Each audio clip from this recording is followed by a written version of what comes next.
I'm really thankful that I didn't find a husband, but I found my second half. So I'm really happy with that. And it's look forward for. Aww. I love you. Uh,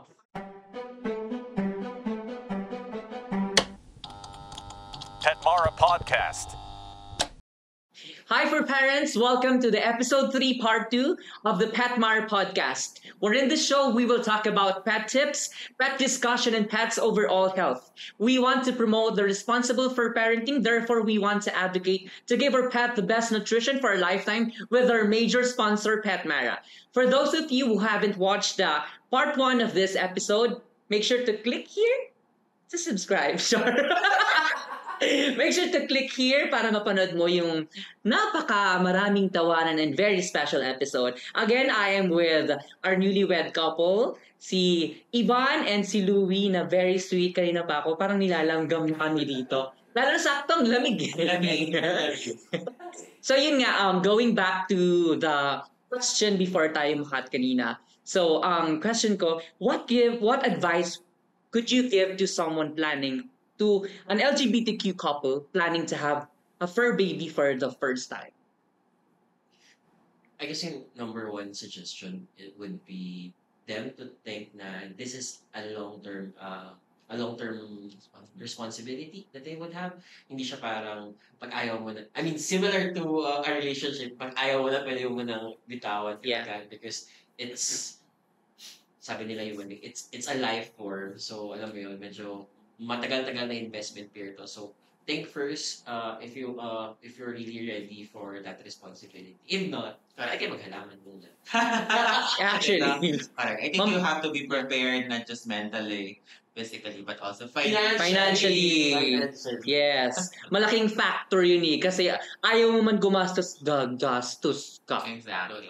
Yes. And syempre, the quality that you'd like to provide din dun sa, Mhm. diba? Sa Yeah. pet mo, ayaw mo naman na putyo-putyo lang ni. True. The food, the lifestyle and all. Siguro isa pwede rin sabihin sa kanila na kahit ayaw mo man, mai-inlove at mai-inlove ka sa fur baby mo. So, before siyang mas magkaroon ng parang ayaw mong mangyari, like pagkakaroon ng sickness or dying, prevent it. Kasi promise, siguro yun yung warning sa kanila, you're going to fall in love.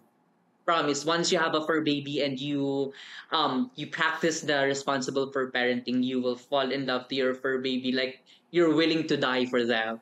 True. Diba? Oo, agree. Even yung mga tao naman, I mean, even not LGBT community, but yung mga tao na they don't think, I don't like pets, I don't like... Yeah. Once, even just an hour playing Totoo. with a pet, diba? Yes. Our parents Our are parents. not a big fan of pets. Mhm. Tapos pag nasa bahay kami, makita mo sila napapakain. Yes. Yeah, kilala mo ka. So, Meron ako last time na topic na yung ganyang topic, sinabi namin doon na yung mga mom nila for the first time they don't want pets and only to find out sila pa yung pinaka nagpupulot ng pupo, katabi matulog, as in parang kunwari may apo kasi hindi nakikipaglaro pero sila yung ayaw dati. So Correct. parang yun yung parang it's a warning to those people, not just for the LGBTQ community. Once you have a pet, you will fall in love. agree. It is addictive. Yes. Pwede. Diba? Pero it's a funny story kasi parang sa second dog namin, I think, nung nag-pass away siya, and nasa work ako nangyari yun. So parang nagpaalam ako mag-half day. Kasi syempre, di ba, gusto makita kahit sa last part na lang, di ba, pag Yeah. ibig and all. You know what, yung manager ko yung boss ko, hindi ako pinayagan. Pero what's funny is that ngayon, may pet na siya. Mm. So parang imagine yung change din na parang Mhm. once you experience having one, Yeah. so parang dadating na nga din yung joy and all. So, I think yun. You'll find out. Kasi of course, hindi naman natin mapipilit pa rin yung mga tao ngayon. Meron pa rin ayaw talaga sa pet. No. Diba? So we will encounter, may mga ganun minsan. Ako may personal experience ako niya na actually ngayon, very relevant and ngayon lang talaga na nangyayari sa akin na now na lumipat kami sa apartment, may mga tao talaga na figure out mo na parang, they don't want our pets nandito. They don't want they don't want the energy, they don't want pet near them. And for me, it's really painful. So parang for me nga na parang ako na lang yung sabihan nyo ng something wrong or something bad. Promise. Sabihin mo sa akin na mabaho ako or sabihin mo sa akin ng whatever, bakla ako or whatever. Kaya kong kainin yan. Wala akong pake. Pero once you with my fur baby, Kakapakalaban, no? Kontrabida, min! Me same. Recently lang, we went to Tagaytay, tapos, siguro yung mga tao, they're not used to seeing pugs, na may nag-grumpy yung mukha nila, na Pangit. pangit. If kami, tawagin namin si Lucas na, Lucas ang pangit mo. First, okay lang, kasi we're the parents. kasar-asar, yeah. Oo, diba? Pauwi kami from a restaurant, tapos may mga kumakain dun sa gilid namin. And sabi nila, yung pangit ng aso. Alam mo, parang mag-init talaga yung ulo ko. Sabi, Tapos talaga tumingin talaga ako dun sa, mas matanda siya sa akin. Sabi, mas pangit naman po kayo sa aso ko. Tapos nag-sorry sila. And then nag-sorry sila. And even sa mall, pag sa mall dumadaan, di ba? Tapos parang sabi, ang pangit ng aso. Di ba? Ano kayo, May? May magkana kayo. Talaga, ma-days dito. God bless you po. The lives. Pero baka di ba, minsan sobrang cute ng fur baby mo, sobrang proud na proud ka. Sabi nila, nangangagat yan. Kaya kagatin ko. Sabi ko pa minsan, ako kakagat sa'yo Kasi nagiging talaga ako, parang, huwag mong aanuhin yung fur baby ko. Never. One word na may masabi kang masama, hindi siya yung masasaktan. Ako. Kasi alam mo yun, we are so emotional pagdating sa mga fur babies natin. Kaya alam mo yun, I'm pretty sure hindi lang tayo yung dito, nakaka-relate dito, nakaka-experience ito. Even yung mga makikinig sa atin, they will relate to this story na once ma-discriminate lang ng onti yung fur baby mo, alam mo yun, okay lang na i-discriminate mo tayong mga LGBT kasi parang tayo, pinatibay na tayo ng panahon We grew on discrimination. Yes, actually, pinakain tayo. Alam mo yun, that's our breakfast. For me, it's my breakfast, it's my lunch, and it's my dinner too. So parang matibay na ako. Pero hindi ko kayang maging matibay pagdating sa mga fur babies ko. I'm very emotional when it comes to that. So yun nga. Now that we are finally celebrating the LGBTQ, the Pride Month. Yes. Happy Pride. Happy Pride. Yes. Are you independent?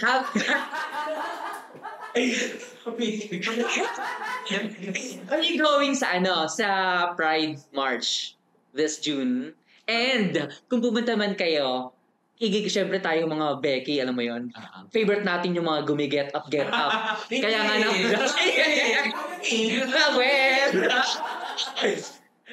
sa tingin niyo, susutan niyo din ba yung mga fur babies niyo ng something to for them to become an ally? Kasi malaking bagay din sila sa atin. They are actually an ally. So, are you planning na suitan sila ng something, and are you planning to join also? Last year, hindi kami nag-join kasi sobrang init nung time na yon. But we had a small campaign, like Lucas wearing the rainbow flag and rainbow socks as well. Na share namin sa social media. For this year, since maliit pa si Lucas. si Gabe. Yeah. So we won't be able to bring that. But alam mo naman, sobrang daming kasambaklaan doon. Yes. Ang sikip doon. Pero ang sarap na, no? Kung sakali. It is, diba? Celebrating Pride Month. Yes, nakikisa yung fur baby ko. So, actually, if you can't come, maraming way pa din na para to celebrate, to support the Pride March, parang you can actually host something that your fur baby, you can use your platform. That's true. And it's also not just about yung Pride Month, right? Yeah. I mean, we shouldn't just rainbow wash because it's true, but also continuously even with our platform, we show people that Pride exists not just in June but throughout the year. Yes, exactly. Yung Pride, it's not just for to celebrate the kabaklaan. It's actually a practice of saying we're proud of what we have, our fur babies. Therefore, I want to give them the best. Yun lang naman siya. That is true. Yes. It's a part. Sige. Okay, next question siguro natin. Can you talk about any challenges you've actually faced as couple, as the LGBTQ pet owner, and how did you overcome that? challenge. I'd say as a couple, parent to our for babies, I think yun nga, maybe siguro sa travel, may restriction, Yeah. lalo na before, di ba, pagdating sa pag-take ng bus, sometimes, syempre, kailangan namin itago. Tapos pag natutulog yung dog namin, kailangan niya magpanggap na tulog siya. Kasi nag-snore sila, di ba? Yeah. Alam to that point, na experience namin na kailangan niya magpanggap yon. So, mga ganong challenges. Other than that, siguro pag may sakit, I think yun talagang ayaw mong mangyari. Sa magastos, you're afraid kasi parang we've experienced multiple times already, losing for a baby, and it's something that we don't want to happen again. Something that we want to prevent. Exactly. Yeah. Alam mo man to the point na nag-venture kami getting a Vietnamese pot belly kasi we're having fear na parang wala kaming swerte sa pagdodog. Mm-hmm. So parang, however, yung pot belly namin, lumaki din na parang normal na baboy. Pero po siya mo. Scam yun. Sa Manigas kami inuwi namin sa province. Go, just share it. Scam yun. So, we thought na, kasi parang nag-trend yung yung pot belly. Yeah, it's super cute. Yeah. So, we got one. Tapos, since medyo lumalaki na siya, siguro 2 months na sa amin sa apartment, inuwi namin siya sa Laguna. And yung sa Laguna, area namin is like parang farm area, alaming puno and everything. Natuwa yung mga parents namin kung pinakain ng Sanay kasi sila magpalaki ng yung normal na baboy. Baboy, So, yeah. you thought it's a normal Normal pig. So, pinakain nila pag gutom and all. So, but after several weeks, pag uwi namin, may baboy na kami sa Laguna. Nakaka-cute. May toss na baboy na.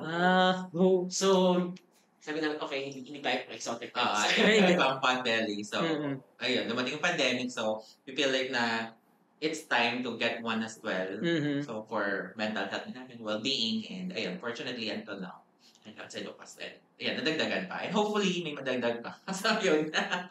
You're planning. No. We're planning to have the black pug para we care bears. Tapos sila, we Yeah. have the white na and the brown one. Ang hirap. Hirap na masarap. Mahirap na masarap may usap. Pero kasi right now, especially with the young age ni Gab, Yeah. siguro not at this point. Mm-hmm. But in Well, the future. Actually, maganda yun na parang before mong gawin, masarap magkumuha ng marami for babies. Kasi nga, again, iba yung joy na binibigay nila sa atin. Pero maganda na, let's think about it.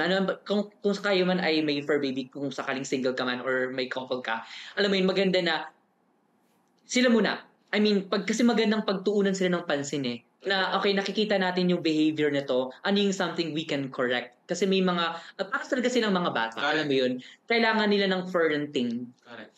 F-U-R, parenting. So, para rin talaga silang bata, hino-hone din pati yung ugali nila. True. Alam mo yun, they can't speak, pero promise, bata talaga sila. Pwede mo silang merong way kung paano properly, kasi yung simpleng pagpupo nila, pag-limit nila, may proper way kung paano mas matatrain sila doon. So, paulit-ulit, repetitive yung na ginagawa ng tama. So, yun pa lang yung mga bagay na yun. Hindi mo siya mapagtutuunan ng pansin kung marami kang fur babies. Diba? Yes. So, parang maganda na yung sinabi mo, Ivan, na, okay, may plan. I'm not closing myself to that. Pero, gotta have to focus on what I have right. I mean, we still have to be responsible per parent Yeah. as well. Diba? So, Agree. Mhm. Pero siya kami, 7 eh. 7? Ayun, wala eh. Kaya, alam mo yun. Hindi sa akin kasi kumampi. Kaya yung... Ay, ito na!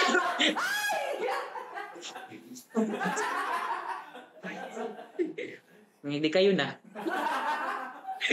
Kaya, yun nga. Yung akin naman, 7. So, ibig sabihin, so much responsibility. Pero nag-enjoy talaga ako ng sobra doon. Ibig sabihin, I have to adjust my lifestyle. Correct. I have to adjust even yung pagising ko sa umaga. Kailangan kong gumising ng maaga kasi kailangan kong masanitize properly yung area, yung hygiene nila, yung mga right. things that I'm considering since I actually adopted 7 pets already. Really? So, yun siya. So, parang, it's fun. It's super fun. But I have to defend them. Kasi, of course, 7 sila. So, there's certain arte, may ganun eh. Parang, I mean, I can't blame them. Valid naman yung reason nila. Of course, they're pet. And I can't, parang, hindi ko sila kayang please, mahalin nyo rin yung fur baby ko. Just like what I love, just like how I love my fur babies. I can't tease them. So, yun nga. Pero, I respect their decision. Pero, place it. That's it. Yan. Next. Next question, we gotta move on. Okay, how do you incorporate your pets into your LGBT advocacy and or community activities? As part of the LGBT. Ganon. Walang yan. Binibili ko ng bata.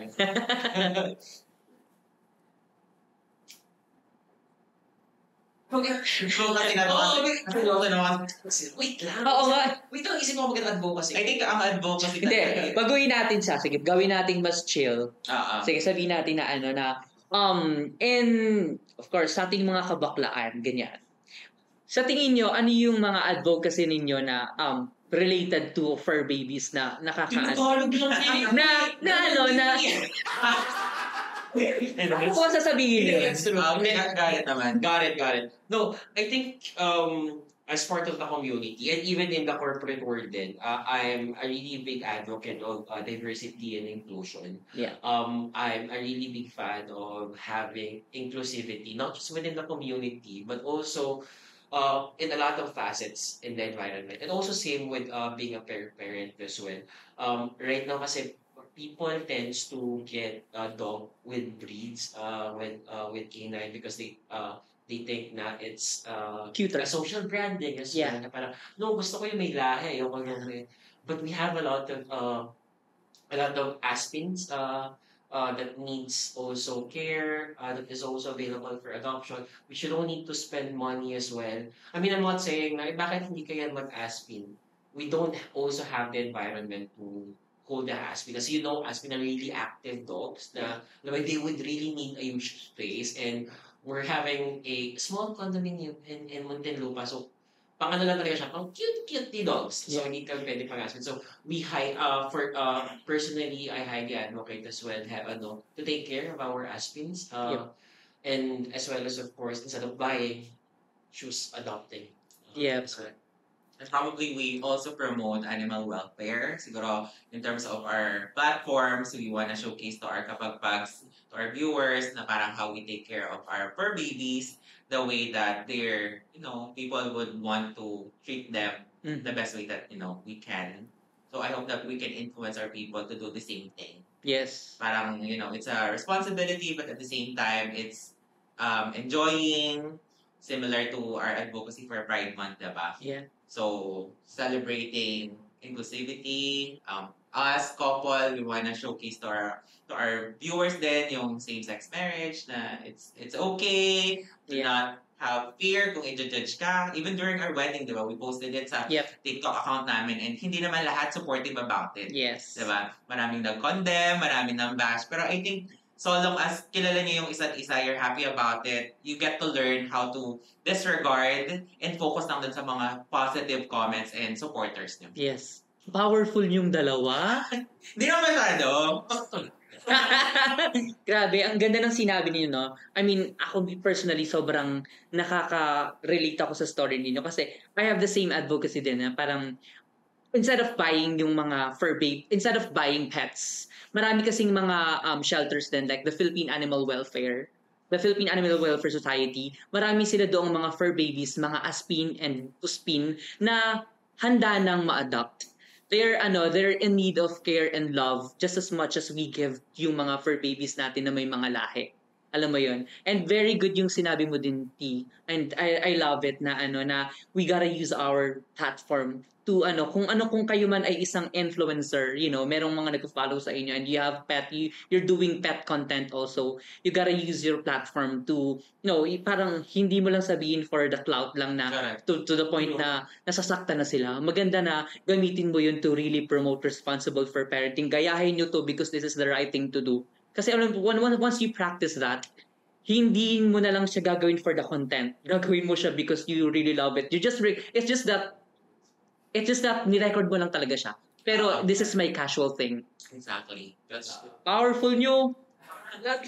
gusto more content talaga. Parang you wanna share your lifestyle, yung dating happening. So, and it's something that others can replicate as well, diba? And probably may mga viewer ka dyan siguro na may inspire na parang, why not have a pet? Parang the experience that it will bring to them. So, Yes. kasi, Kakat ko lang, ikunin ko lang ito. I'm here. Yes, I love it. Cut mo na to Alam mo yung ginagawa natin.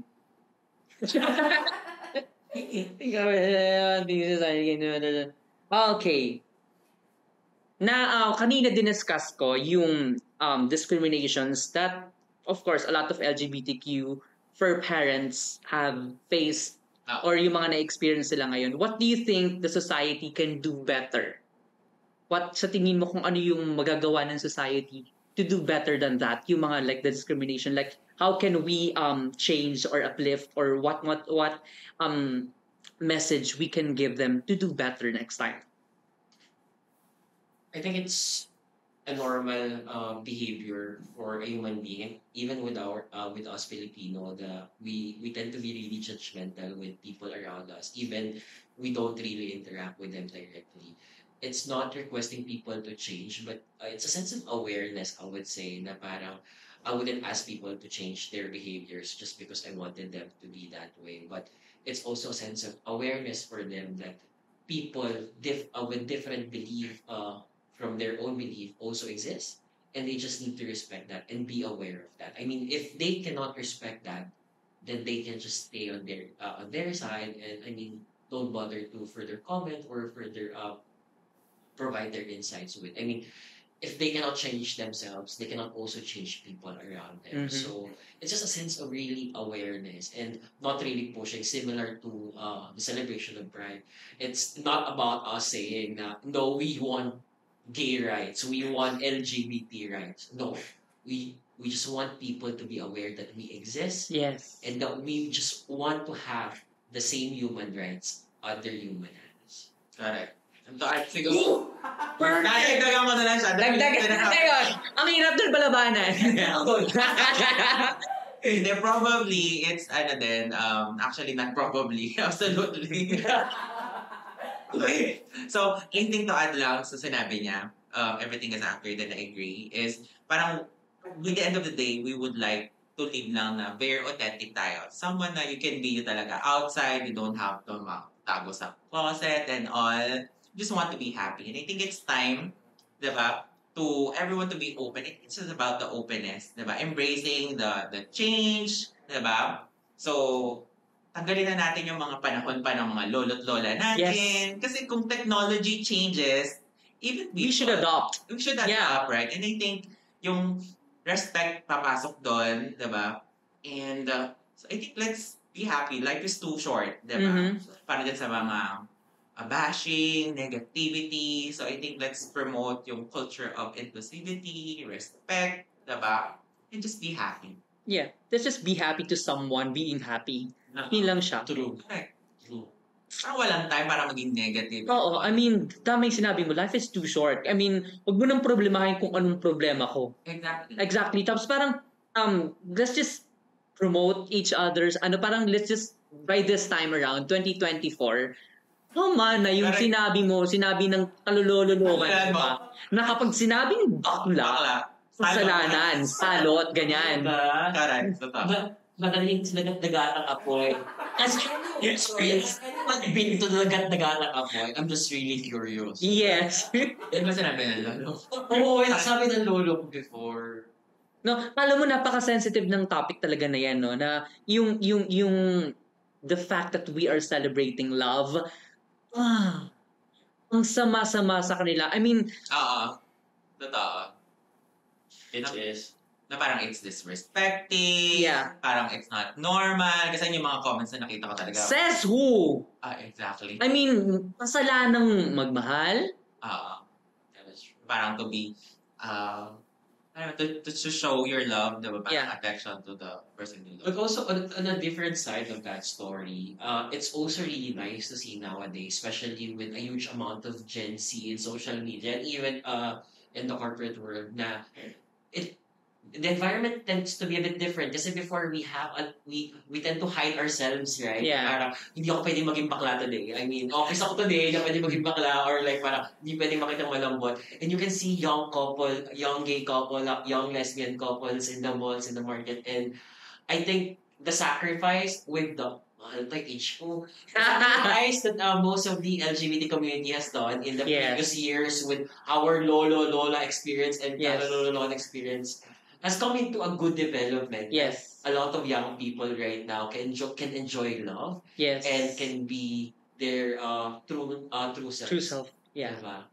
And we thank them for fighting the fight that's the ano na we thank them for fighting the fight na matagal nang ipinaglalaban, and we finally celebrating, of course hindi pa rin naman siya to the point na finally accepted in the world. May mga ayaw pa rin, may mga nagiging against pa din, pero I personally thank them na finally we're here. Correct. Speaking in front of the camera, sharing our stories. Kasi dati, alam mo yun, sobrang bawal nitong mga ganito. Now we are finally free and becoming our true selves. That's true. And not of hiding in the closet. Yes. Before ko siyang i-end, can you share siguro as Kirky yung super funny story na na-experience mo everyday sa mga fur babies mo before natin siyang i-end? Ang pinaka-funny experience. Ang dami, super dami. Like, parang everyday, yung authentic experience is, lahat ng mga ginagawa nila is super nakakatawa. I think the most funny is every time I'm working from home. Because I always do video calls with colleagues, customers, clients, and everything. Tapos iiyak sila throughout. So, kailangan ko silang isama sa call. And right now, yung mga katrabaho ko sa sila na, okay, so kasama si Lucas sa meeting. So, ano daw siya? Yeah, they know Lucas already. They know Lucas already, even in the office. So parang, it will always also be an excuse na, sakit lang ha, asikasuhin ko lang si Lucas, babalik ako later. Parang ganun. So, it's just May baby talaga ako, so part ng commitment ko na siya. It is. And you? Sa akin, I think, ngayon until now, nararanasan ko yung papasok kayo mail, hahatak ng mail. Just mo, hindi ka makapag-mail. Just parang malilate ka na, try to imagine, malilate ka na, pero may gugulo pa. Bubukas ka ng pinto, mauuna pa sila, lalabas, maghabol lang kayo. So minsan talaga yung mga ganong story. So, nakakatuwa. Balik-balikan. So, in the future, what plans do you have for your family and for your pets? Siguro yun na yun. For the last question. Natutuwa ako sa ganyan sa wedding bow ko. It talks about our future plan. And Wow. I tackle about, siguro, not just about having a brother like another pug, but also we would like them to experience having our own daughter and son. Yeah. Parang siyempre mag-aalaga din doon sa mga fur babies namin. So I think yun talaga That's yung it. next chapter na gusto namin kulayan, and hopefully, sabi ko nga, with the blessings from God. Yes. And of course, Magic of science. at Yes. syempre kailangan ng Pera. It's true. Ano sponsor dyan? Hindi, I think in terms of our relationship, I think that's the next plan talaga Next namin. chapter. Next chapter talaga. I think yun na lang kasi that's one of the reasons kaya nagpakasal din kami. Let it be done. It is. Parang we wanna make sure na siya na talaga, Aww. and the blessings from the family so that we can proceed to the next stage, which is having our own. Iyak na no. So, ayun na, I think that's what I've shared. Wow. And we wanted to retire as early as possible as well. Yun yung plan talaga namin. I mean, we also funny trivia. The wedding, when we were planning the wedding, I mean, wala naman kami wedding planner. We just went to the venue, asked the venue na, magkano po dito? Dapat magtatanong lang kami. Yeah. Same day nagpa-reserve na kami. And that's how fast we move our lives na parang we make decisions right away. And we wanted to do that as well. We want to retire a bit early. I mean, both of our parents, they retired really late as well. So Yeah. they weren't able to enjoy life. And as what Louis said, life is too short. So, hindi kami pwedeng corporate slave Correct. out our lives. So we plan to retire and hopefully start as one family there. Godspeed. Yes. Yes. Sobrang thank you so much guys for sharing these knowledge, sharing your experience. And ako personally, I'd like to thank you kasi parang ako pinaka-personally feeling ko yung pinaka-naapektuhan ng podcast natin and na-inspire na ako sobra. I mean, thank you for sharing your stories. Gusto kong, of course, tulad ng isang baklang nangangarap tulad ko. Gusto ko rin minsang maikasal at ma-experience yung ganyang pagmamahal. And at least meron akong tinitignang model, role model na, someday, Gusto ko sa kwarto mo, picture natin. Di ba ganyan may mga idol ko talaga. Thank you so much, guys, for sharing your stories. And maybe, if you wanna plug something, maybe meron kayong mga future engagement or you wanna promote your platforms, go on, and the floor is yours now. Sige. First, thank you for inviting us here, sharing yung mga, experiences natin. And I think siguro I'd like to tell to all our viewers that this is such a good platform. And siguro, subscribe. Yes, please subscribe.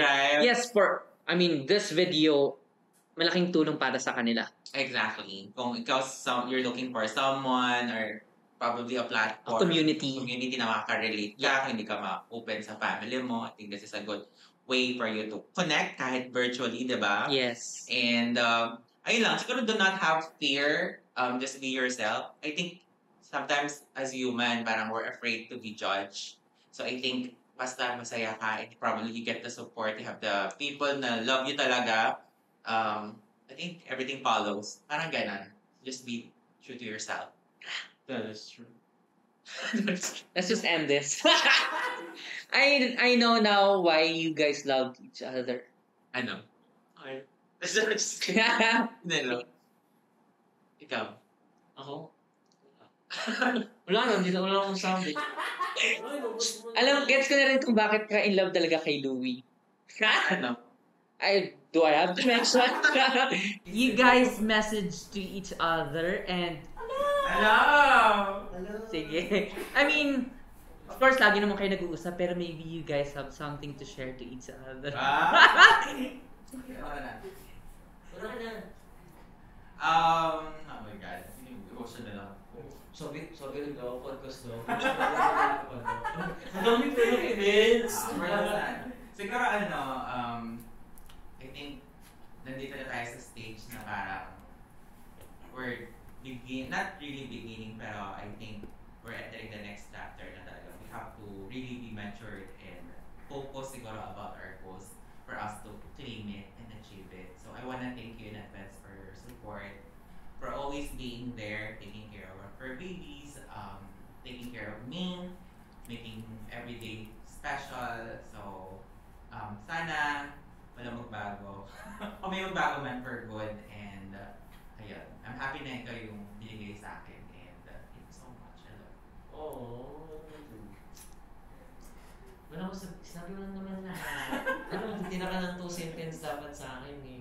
I mean, we always talk about our plans and the things we do, so I don't think may iba ako sabihin, but I'm really thankful that I didn't find a husband, but I found my second half. So really happy with that, and it's look forward for.